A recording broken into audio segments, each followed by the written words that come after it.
Hey there, guys, and a big welcome back to the Blaze TV podcast. It's Ed Kimberley and Stu Coles, and on this edition is new Coventry Blaze forward Jackson Cressey. Jackson, a very big welcome to the Coventry Blaze organization, and a big welcome to the podcast. How you been keeping? I've been good, thanks. Thanks for having me, and yeah, excited to get over there and meet everybody. So we've already I guess, prepped you that this is going to be a little bit of a trip down memory lane. So yeah, I'm going to get right into it. Because you grew up in Vancouver. I mean, Vancouver is a great city. It's a great hockey city. It's a beautiful place to be. Was it a little bit of an obvious choice for you as a kid growing up to get into the game of hockey? Yeah, for as long as I can remember, I've been hockey. Hockey's been my favorite sport. Obviously, growing up in Canada, it being just crazy about hockey over here. I started skating when I was 3 or 4 years old, and I've been playing ever since. It so often works out that it runs in the family. Like you'll have an older brother that plays, a dad that's played, an uncle that's played, and you're in that mix. And it doesn't matter what level they played at. It might have been high school, it might have been for beer league with the boys after work, and just having a good crack with it. But your uncle Terry actually played to a really good level. He was a first round pick. He played in the NHL, he played in the American League, he even played over here in the '70s. I imagine he was a pretty big influence in your career, particularly when you were a youngster.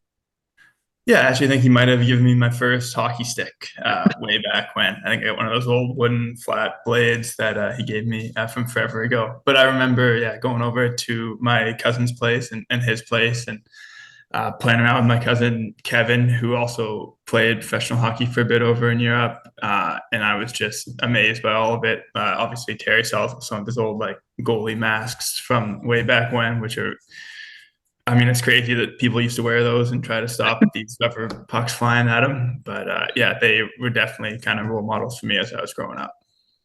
No, absolutely. And did he tell you any good? Because I mean, he played in London, I think, in the '70s.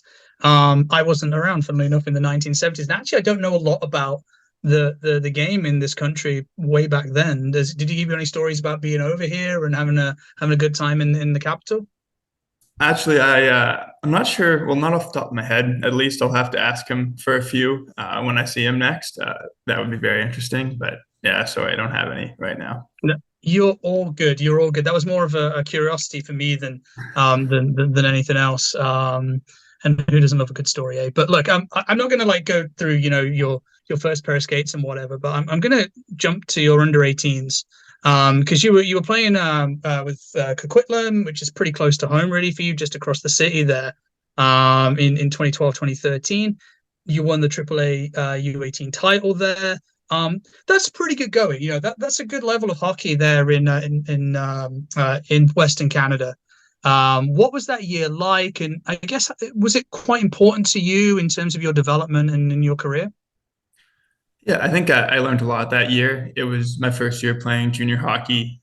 So I was still in high school at the time. And so I was learning to kind of manage my course load at school and also playing a higher level of hockey. And for being a young player on that team, obviously I had to kind of earn my playing time. I didn't play a ton that year, but being a part of a championship team, you learn a lot. You learn how to play in the playoffs, and you learn how to be successful. And I think you kind of at every stage you try to take a couple lessons and continue them and carry them forward. That's absolutely right. And I think you've set me up nicely there because you go from winning one title to winning a second. You step up the following year to play in the BCHL, which is kind of, I guess, the step up.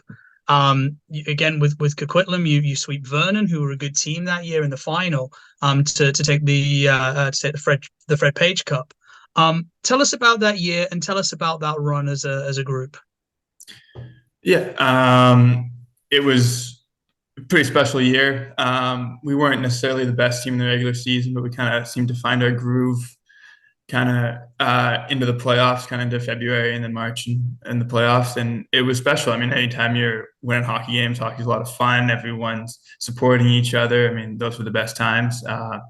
So it was really cool, and we were able to win a championship. And then we were able to go off to the Western Canadian Cup and play teams from different provinces. And so we were over in Dauphin, Manitoba, which is an interesting place, but a really cool experience.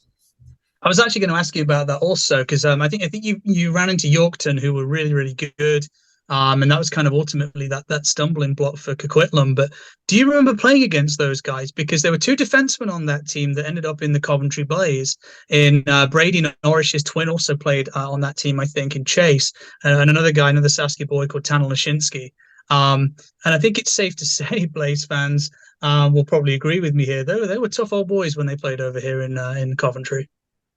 Yeah, I definitely remember the Norrishes back then. I think they were probably two of the better players. They were very good, and those tournaments are always interesting because there's a lot of pride kind of from each province, thinking that everyone plays in the better league, right? And so it's tough when you lose those games, and it hurts. And I mean, I know we thought we were the better team kind of going into that tournament, and we kind of unfortunately didn't play our best hockey, but obviously very good players, and they had some good pro careers, I think, after that as well.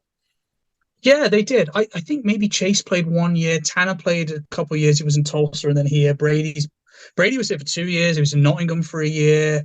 Texas, Idaho. Yeah, he played a little bit longer, and I think he's going to play somewhere next year as well, which is great. Wherever he goes, they're lucky to have him. Like you say, those guys are great players.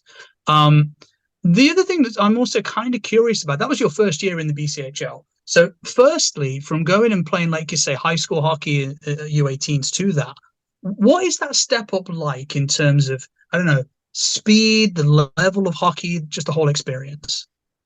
Yeah, it's a big step. All of a sudden, you're playing against 20-year-olds who are a lot bigger, a lot stronger. The pace is much faster, and then also like it's kind of your first taste of there being allowed to be fighting and stuff like that. And I remember being called up the year before and seeing a couple of these fights and being like, "Oh my God, these are some big guys," and throwing real punches, not like what we used to do, with the gloves on and everyone's still got the full face shield.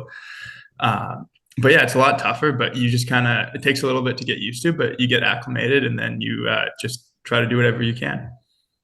I think everybody that's played the game when they were kids has experienced cage rages, and they're always fun. But yeah, you're right.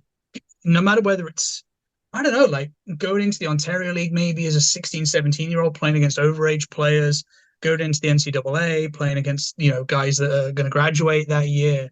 Um, yeah, that experience, and obviously, when you go into pro, you can go into pro as in theory, a 21, 22-year-old coming out of North America and run into 35-year-olds. It's always an experience when there is like a broad age range. And I think it's always an experience to win something when you are a first year, when you're a first year in the NCAA, whether you're a first year in the BCHL. That's always a really interesting experience, isn't it? Because you're finding your feet, right, at that level, whatever it is. And, you're kind of, I guess, really pushing to get as far in that team that year as you can. What was that experience like for you winning it as a first year? Yeah, it was interesting. It would really kind of depend on the health of everyone in the lineup in front of me because I was being a young guy, and so like I would play more obviously if there were a few injuries or stuff like that, and if I was playing well, obviously you play more. Then down the stretch, is if you want everyone to stay healthy, and you kind of just take your shifts as you get them. But I mean, I think it's about kind of finding your role, even if you're not playing 20 minutes a night. You got to make your few shifts count, whatever that is, whether it's a couple hits or strong plays defensively. And so, I mean, if you're not one of those top high end players in the team, you just got to find a way to impact the game. Yeah, and again, I think that's probably true, right, at any level. Yeah, for Um, sure. Yeah. yeah, the other thing I was going to say as well, junior hockey is a weird thing because I don't think anyone's path is, I don't think two paths are the same. And you stuck with Coquitlam for your whole time in the BCHL. Some guys can bounce around a little bit, maybe go try a different league. I know there's a lot of movement there. Um, what was playing in one place like? I imagine it was probably really beneficial for your development as a player. Would you say that's fair? Yeah, I think it was very beneficial. I was fortunate enough to stay with the same coach, and you can kind of really see how your game grows with the people around you. And you kind of start that first year as a young person not playing a lot, and then right into my second year, I see a lot more minutes. I was kind of put into a leadership role. I wore an A for an assistant captain, and I started to be able to impact the game more offensively and stuff like that. And then taking it one step further to my last year, I was the captain, I mean, a lot more responsibility. You add that onto the pressure and everything else, and higher expectations coming back and committing to a school and everything like that. So it was really kind of a really special 3 years that I think I grew a lot as a player and as a person. Yeah, it's interesting. You start like we've said a few times now. You started your BCHL journey with a trophy. You would have liked to have ended it with one for sure, but you led the team in goals, which as a forward is always a nice one to get right. Like you said, you served as captain. I think those two things probably were a nice ending to your time in Coquitlam, right? Yeah, I mean, it's nice. I mean, obviously, you'd way rather end on a big playoff run and lifting a trophy, as you said. I mean, individual accomplishments, I mean, aren't necessarily the most important to me. I'd way rather win a championship and win more hockey games. Those years were tough because we went through tough stretches where we lost a lot of games, and it's tough to keep everyone motivated and engaged the whole time. Um, but yeah, I mean, it's nice to end and have success, even if it's not necessarily winning a trophy. And then I think just one more from me, and then I'll give Stu the mic for a minute here. Is obviously being a captain, there are different type of captains. There's the quiet guy that just lets his hockey do the talking. There's the fun one. There's a whole myriad of captain types. What kind of captain do you think Jackson Cressey is?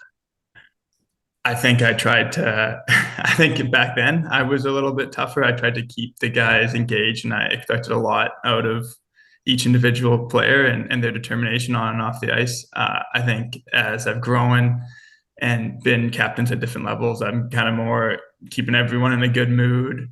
I mean, being vocal when I have to, but kind of just making sure everyone's feeling good and having a good time. Cool. Stu. Indeed, it's many different approaches, but certainly a solid one to take. During you went from BCHL to NCAA. At what point in that 4-year period, or even before then, did you decide that you were going to go down the sort of the college route and go for NCAA?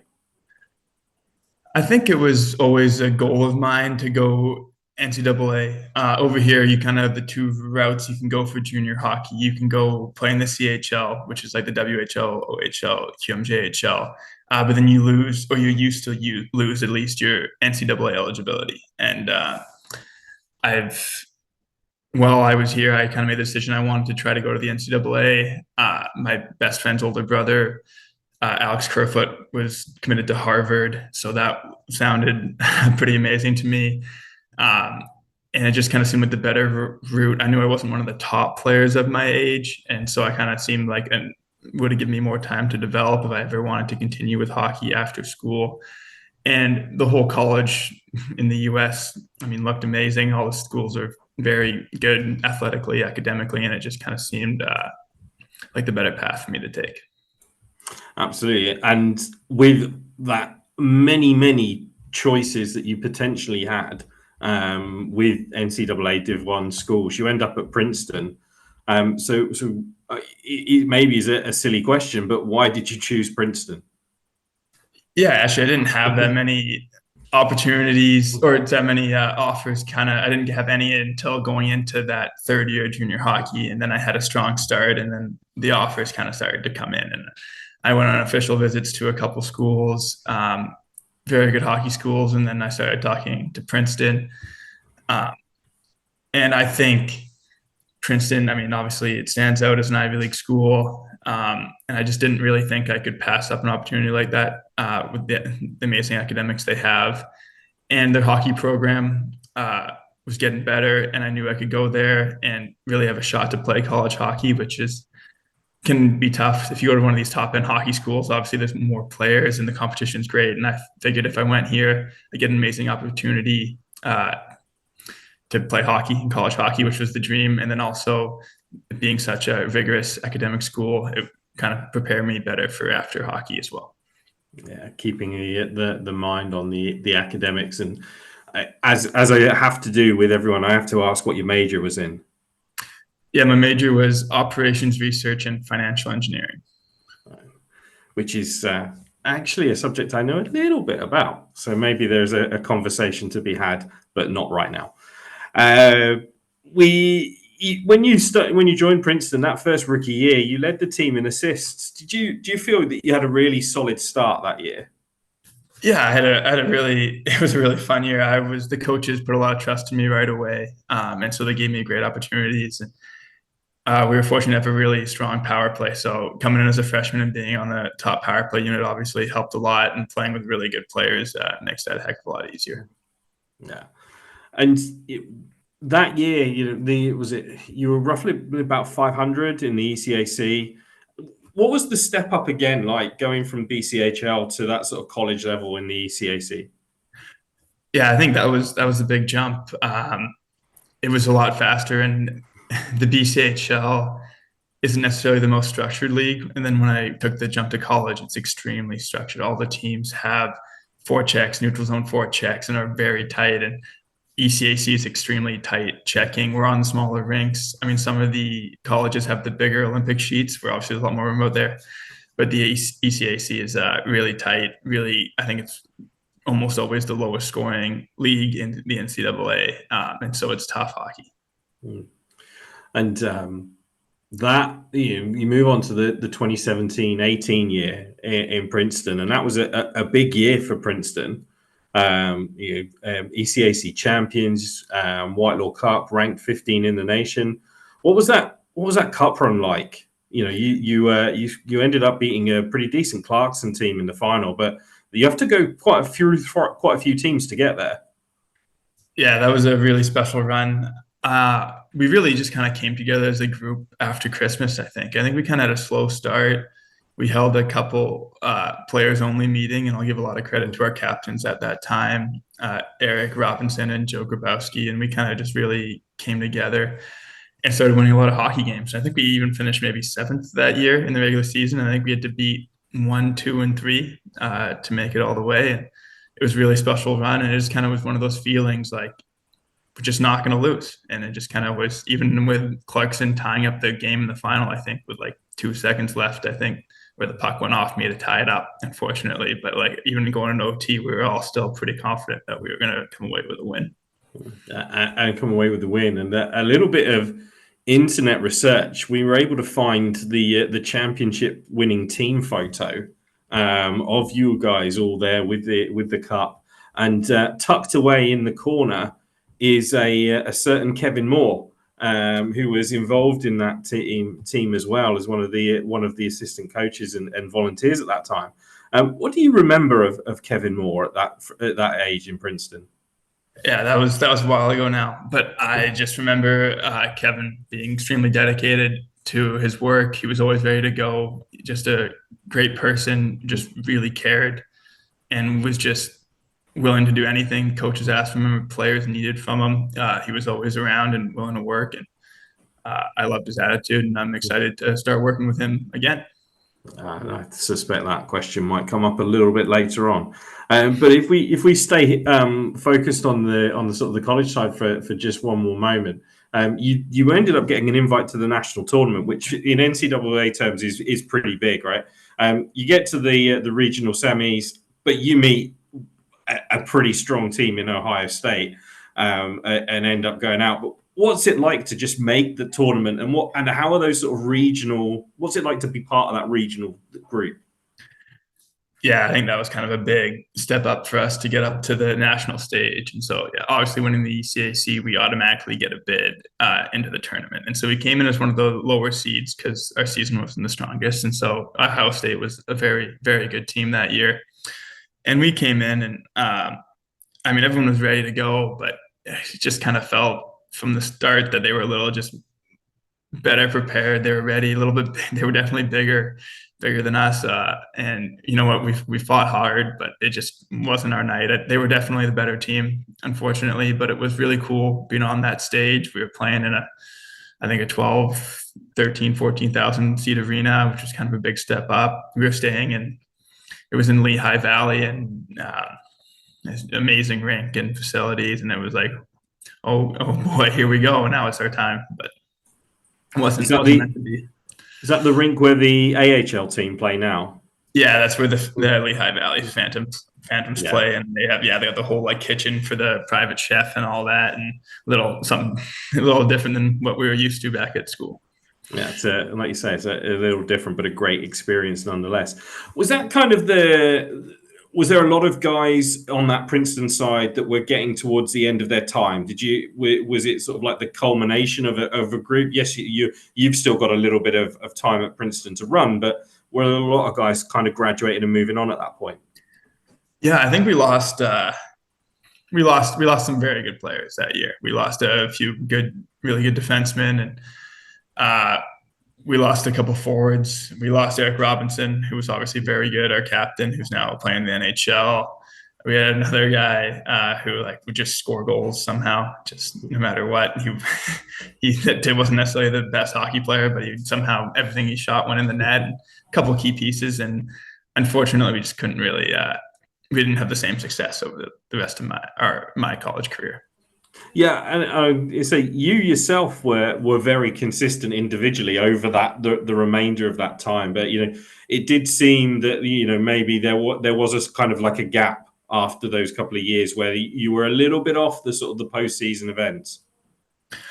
Yeah, I think it's just sometimes it doesn't come together, unfortunately, and we weren't able to recruit the 10 guys each year like some of the bigger hockey schools, and wasn't for lack of effort. I mean, great group of guys at the school, and guys trained hard and put in full efforts, but yeah, unfortunately, the last 2 years were a bit more of a struggle. And and you find that if you look into sort of NCAA college sports, and not just in hockey as well, but across them, it is very cyclical. Like your teams will be good for 2 or 3 years, and then all of the top players leave, and then there's a bit of a downtrend, and then it sort of picks up. And it's about the teams that are able to be consistent year after year. That's a special achievement.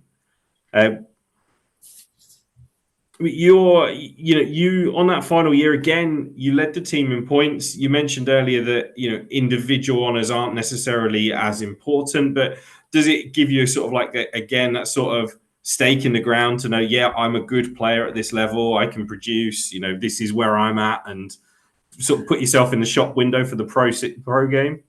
Yeah, I mean, I think I would have liked to have a stronger end to my college career. I think I could have.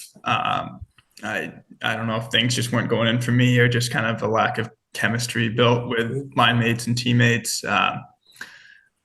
But yeah, I wasn't necessarily ending on a high that way. I really think I could have produced more, but I was ready to kind of move on to the next level and hopefully start a pro career.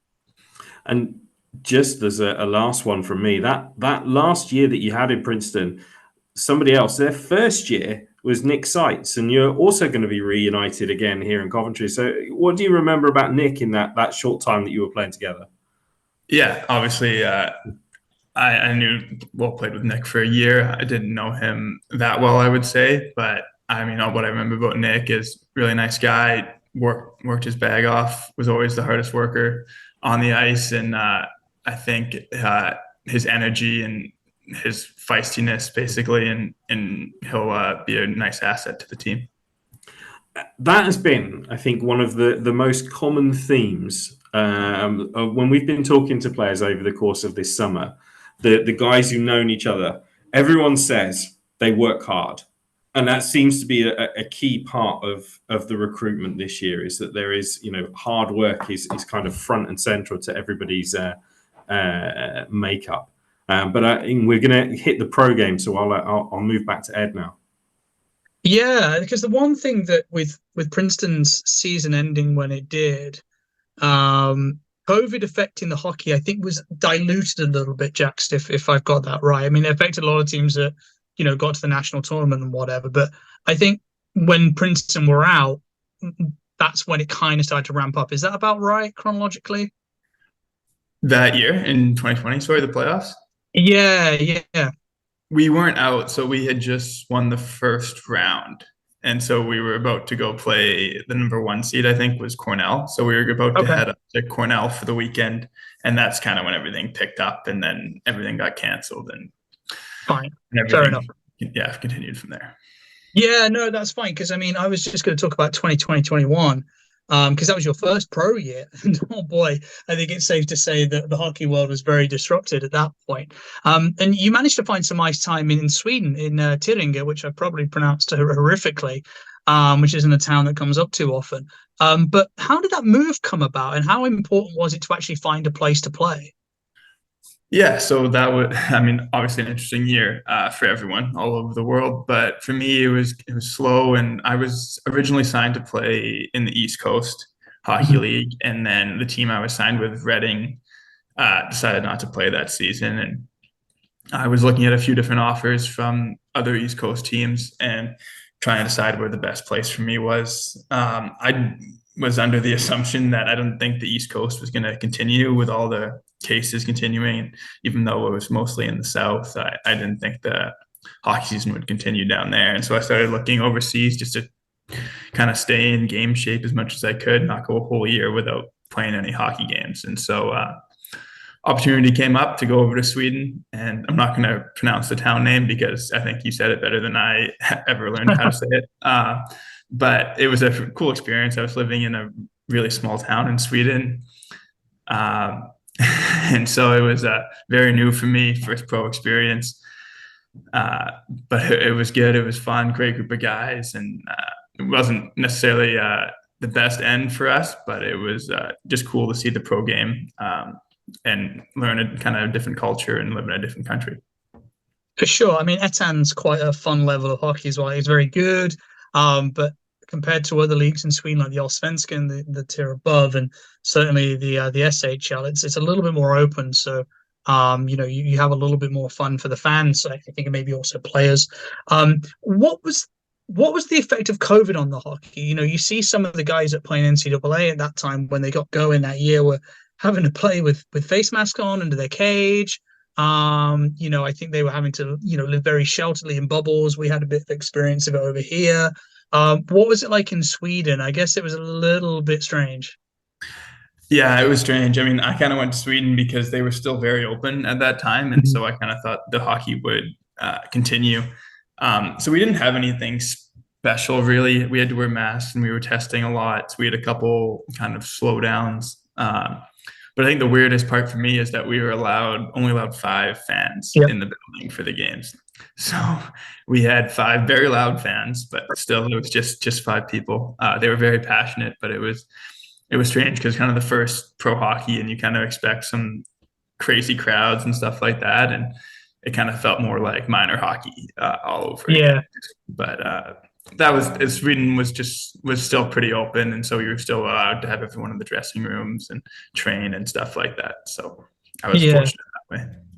At some point, you're playing Nottingham, and Nottingham's quite a ton of anecdote from Stu and I because there was a 4-team tournament in the UK that year. It was held in Nottingham. The rink was entirely closed off. The guys lived in a bubble in the hotel, and that was about it. And in the rink, there was literally the players, the staff, the officials, the guys running the bench, the penalty boxes and whatever, and the commentators, which were me and Stu. And Nottingham's huge. Nottingham's rink is twin pad. It's a stadium, or an arena essentially, so you can fit like 8,000, 9,000 people in there. Walking through that place with no one around, without the fans, um, was very bizarre. The echo in the ring, being able to hear everything that happens on the ice, was strange. Yeah, but like you say, having 5 people in the rink, you play hockey for a finite period of time. The experience will stay with you, I'm sure. But yeah, fast forwarding another year, like you said, you signed in Reading initially. It didn't. Well, I didn't say it didn't work out. Like it, they didn't play. But you went back there for your first year in the East Coast, and actually, it was probably worth the wait in many ways because you guys won the Eastern Conference title. Tell us a little bit about that group because there was also quite a lot of Elite League alumni in there, wasn't it? I think Patrick Bykov led you guys in points. He was in Guildford last year. Tell us about that group and that run. Yeah, that was a great group of guys. That was a cool kind of first year pro hockey in North America experience. So everyone's kind of living close together, either in little like kind of townhomes or in apartments. And so you spend a lot of time with the guys. And then obviously there's a ton of travel in that league, so a lot of time on the bus. So you create some great friends, and I still keep in touch with a lot of those guys. And we had a lot of veterans, older guys in that team, and we kind of came together and we won a lot of hockey games, and it was a lot of fun. Just kind of hanging out on the road and stuff like that. I'd never been on like we'd be gone for like a few weeks from home, which I'd never kind of experienced before with a hockey team. So yeah, I really enjoyed that time, and I mean, as I said before, I mean, winning hockey games makes it all a lot more fun. So Yeah, and you did relatively well in the postseason as well too. You get through Maine. I mean, the Mariners. I mean, they play in a beautiful part of the world. Maine's pretty great, and then you end up kind of going down to a good Newfoundland team. Was that a little bit disappointing to go down when you did? Because that looked and felt like a team, certainly from the outside, that could have done something. yeah, I think it was a pretty special group, and we could have really made some noise down the playoffs. We just kind of let it slip away. We were actually up 3-1 in that series over Newfoundland, and then we lost 3 straight to go home. So that was a tough pill to swallow. Just one of those things. They just kind of got the momentum and we couldn't take it away from them. Pucks were bouncing off posts and stuff like that, and just couldn't get the goals when we needed them. That's hockey, as you've learned. Also, just a bit of a personal curiosity. Like, how did you find the coast? Because I know that guys really love it. Some guys think it's a grind and hate thing and never want to go back there. What was that experience for you on that scale? Yeah, I wouldn't say I hated it. It was a good experience. I'm kind of indifferent. I think I was ready to maybe try something else as I ended up not going back for another year. But if things were different, I could see myself playing or staying there for a while. It's interesting. We were like under like rookie max contracts and stuff, so you really have to kind of earn your stripes and and your paycheck there. But no, I enjoyed it. You spend a lot more time with the guys than I think you do in other leagues, which is always nice. But yeah, I think I was ready to move on to a different experience. Yeah, and like you say, the different experience to come was a hop back over to Europe, and you signed in the German second league with Freiburg. First of all, before we talk about the hockey, Freiburg looks like a beautiful city.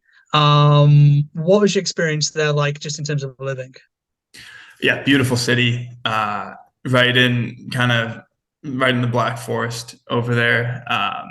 Not the biggest city, but beautiful. There's mountains or big hills, I guess, around and stuff, and tons of hiking and stuff like that. I had a great apartment just outside of town. It was a quick tram ride in the middle of the city for breakfast or dinner or anything like that. So I really enjoyed that town. People were super nice. Yeah, it's a great spot to live. It was certainly a good decision for living, but what was it that attracted you to go and play at that level, and particularly go and play in that city? Yeah, so I just recently gotten my German passport, so I was no longer an import for the German leagues. So that opened up quite a few doors for me over there. So I thought I'd go and see what that was like. I wanted to live in I'd just gone from living in a super small town in Sweden to Reading, Pennsylvania, which isn't necessarily the nicest town. So I was kind of looking forward to living in kind of a bigger, more vibrant city. Kind of experiencing more things around the town. So Freiburg seemed like a great option. So it just kind of worked out that way, and they were excited to have me, and it was a great year.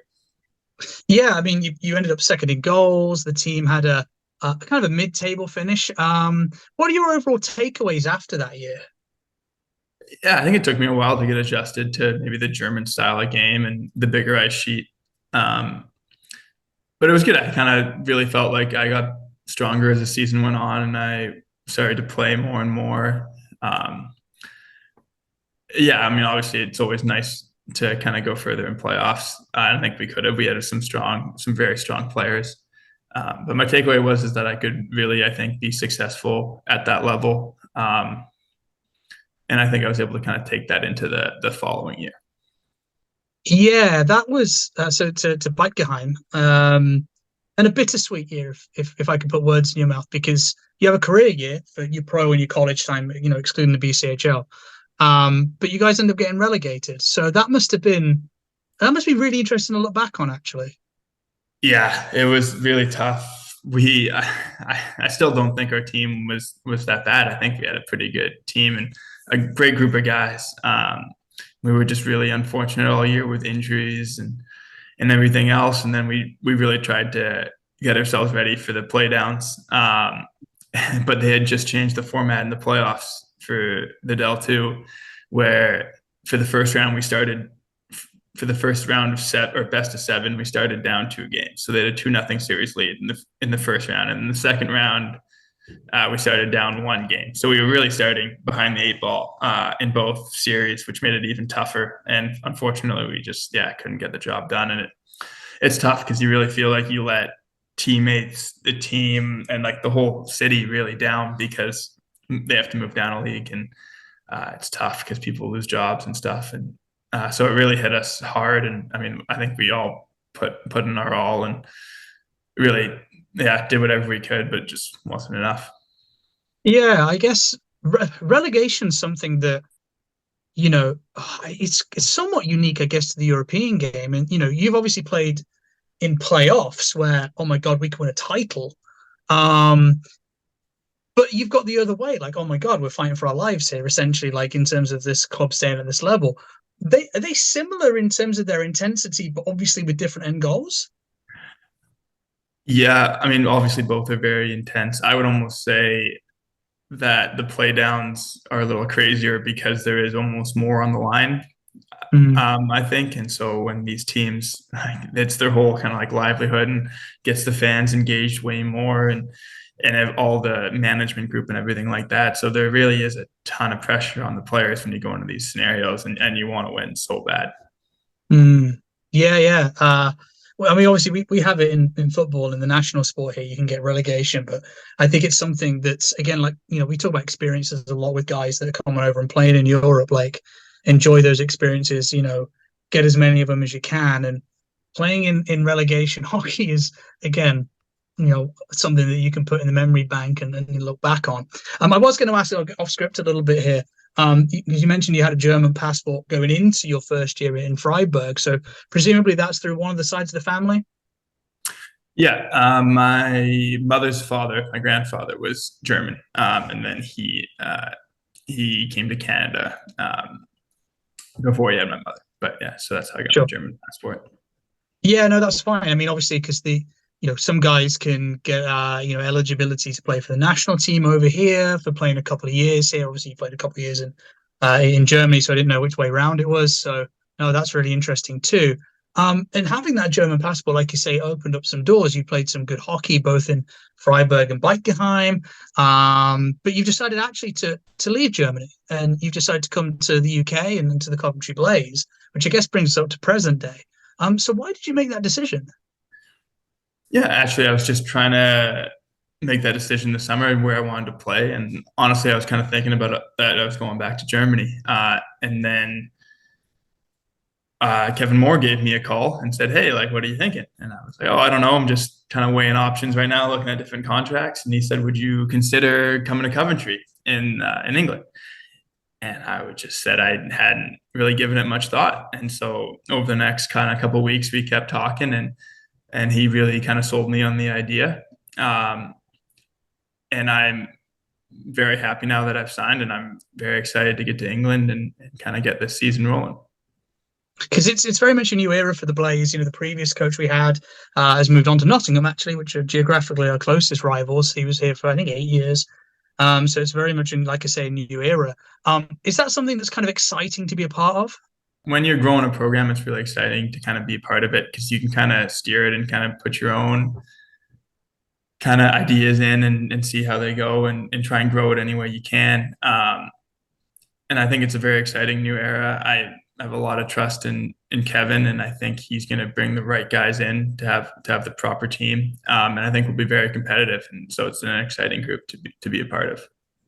And what kind of things did Kevin tell you about the Elite League? I mean, he's obviously told you a lot of things about Coventry. We'll ask you about those in a second. But what did he tell you about the Elite League? Because like we were talking about in the Del 2, you've got relegation. There are quirks of the Elite League too. What kind of, what's he told you about our hockey over here?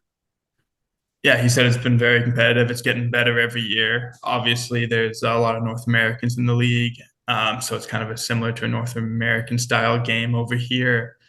I know it's a tough, probably quite a bit tougher actually than the German league, which I like most of the time, I guess. And it's very competitive and just getting better every year. So I'm excited to kind of hopefully bring some of that competitiveness and continue to grow the league.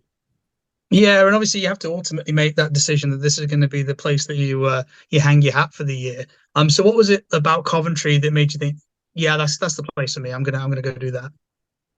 Yeah, I've heard great things about Coventry. I'm really excited to get over there. I've spent some time in London before, but I haven't been up to Coventry or Birmingham. So excited to see what that's all about. And yeah, and so I just thought it would be a great fit with Kevin as the coach, and then seems like a great group of guys. And I think we can really make some noise this year. Yeah, we really hope. I mean, it's so close. I mean, I think you're flying over the next couple of weeks. Hockey starts at the end of this month. It's real. We've had the whole summer where Stu and I have done these, and it's been like, yeah, it's getting there, it's getting there. But yeah, now it's just around the doorstep. So it's going to be awesome. We're already excited. I think the final one from me is, we talked a lot about your career, and other guys have talked about you in the press release that Kevin's described Jackson Cressey as this kind of player. But I think it's important to hear it from the horse's mouth. So how would you describe your game to the Blaze fans? Yeah, I think my strongest asset is hockey IQ, my hockey sense. And so I think I pride myself on always trying to be one of the smarter players on the ice, always being in the right place at the right time. I think I'm very strong defensively and can add a lot offensively and playmaking and stuff like that. So I think very reliable two-way player that can hopefully put the puck in the back of the net. No, we're looking forward to seeing a lot of that this year for sure. Jackson, thank you so much for doing this. I really appreciate it. When is the red circle in the calendar for your day to fly over? Yeah, I think the flight's set for the 21st, so I think I'll be landing on the 22nd over there. Awesome. Well, that can't come soon enough as far as we're concerned. Again, thank you so much for joining us on the Blaze TV podcast. And guys, thank you for joining us. We're probably going to have to start getting some of these done in person soon because the boys are real close to landing. So until next time, take care. Bye for now.